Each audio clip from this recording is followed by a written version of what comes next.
All right. The microphone battery was getting kind of low there, so it's going to be a little bit harder to hear me, but that's probably for the best. So, part two, we're going to look at these type of problems. So, the prompt says, complete the proof of the identity by choosing the rule that justifies each step. So, in Alex, this is going to be inside a sort of a table here with a drop-down box. Now, this one's going to be given. I think that's already going to be there. But there'll be a drop-down box here, here, here, and here. And all you'll have to do is choose which of the properties, or which one of the rules, I guess it is, allowed you to go from the previous step to this step. All right? So that's really nice. You don't even have to type it all out. And they're pretty straightforward. Our options are the Pythagorean identities, the algebraic simplification, the reciprocal identities, which we mentioned before, and what I've been calling the tangent and cotangent identities, they call the quotient identities. In fact, actually, when you click on one of them and then it has a little drop down and you have your options, I'm pretty sure there's even a little exclamation point information, you can click on it, it'll show you even an example of what each one of those are. So that's kind of convenient here. So anyway, in this case, we're almost kind of like detectives here. We're trying to figure out what happened. How did whoever did all these steps here, how did they go from this step to this step? So we don't need to understand the whole thing all at once. We just need to understand one step at a time. So in this case, I'm looking at the first line, 1 minus cosine squared, that quantity times secant x. And then in this line right here, I have sine squared x times secant x. And so immediately I'm noticing that secant x is the same in both cases. What they've done is they've just replaced that 1 minus cosine squared x with the sine squared. And you think, where did I see that? What allows them to do that? And hopefully you're screaming at your computer now and saying, it's the Pythagorean identities, it's the Pythagorean identities, and you're absolutely right. Now, that right there, sine squared equals 1 minus cosine squared, is actually a variation on the Pythagorean identity, sine squared x plus cosine squared x equals 1. That's the Pythagorean identity that's on your trig chart, but hopefully you wrote down when I recommended you to write the alternate versions. 1 minus cosine squared equals sine squared, and 1 minus sine squared equals cosine squared. So that's what we're seeing right here. We're seeing the variation on that. So we'll put Pythagorean identities, and we'll kind of pick up the pace here. So next line, I see it's sine squared, which is a match for this one, and they just replace the secant with 1 over cosine. All right? That's a reciprocal identity. Then, it seems to me they've got, all right, 1 over cosine, so that 1 over cosine is still kind of staying there, but they've taken that sine squared, and they've split it up into a sine here and a sine right there.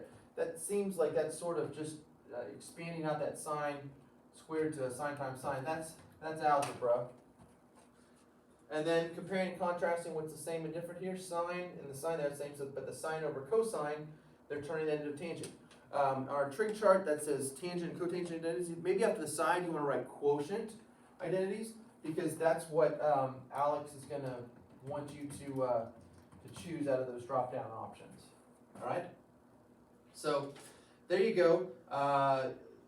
Congratulations, you've just completed the justifications on your first 5-step trigonometric proof. All right.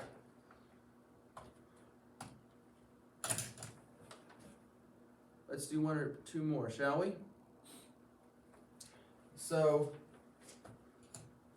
this one here, secant squared minus 1 times cosine, and then we are keeping that cosine, and it looks like just changing that to a tangent squared. Okay, well, if you look on your trig chart, believe it or not, that's yet again a Pythagorean identity, the relationship between secant squared and tangent squared.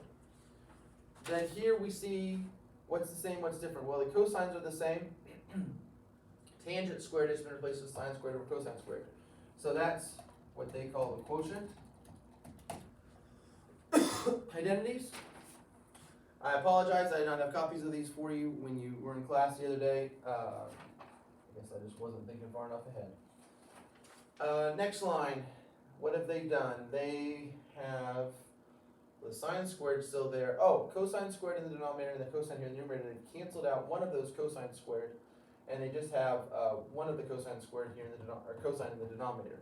So that's just an algebraic simplification. When they kind of canceled out from right there.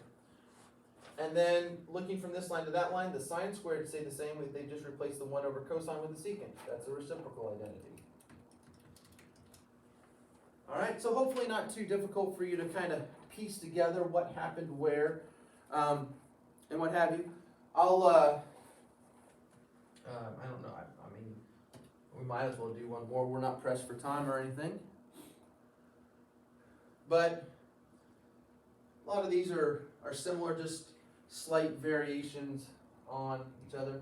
So if you want to, I would go ahead and, if you want to challenge yourself, a little micro challenge if you will, copy those down right now, pause the video, and see if you can come up with the steps yourself. You're going to have to on the homework anyway, so might as well give it a shot. All right? That's long enough for you to pause it, I guess. And we see here, signs are the same, cosecant squared minus 1. Once again, wow, Pythagorean identity. I feel like I'm giving you every variation on the problem set here, but all right then. Then looking from line to line, we see the signs are the same, but the cotangent squared turns into a cosine over sine squared. So that's quotient identity. Again, and then they do the same kind of thing as before, only this time they've canceled out one of the sine squared, and it's one of the signs in the denominator. So that's going on. They've also pulled out that cosine. I guess they can do a couple different algebra things at once, and no one's gonna cry boo at them. Okay, and then looking from this line to this line, what's the same, what's different? Okay, the cosines are the same. Cosine over sine, that's just, they're turning that into cotangent. So again, that's a quotient identity.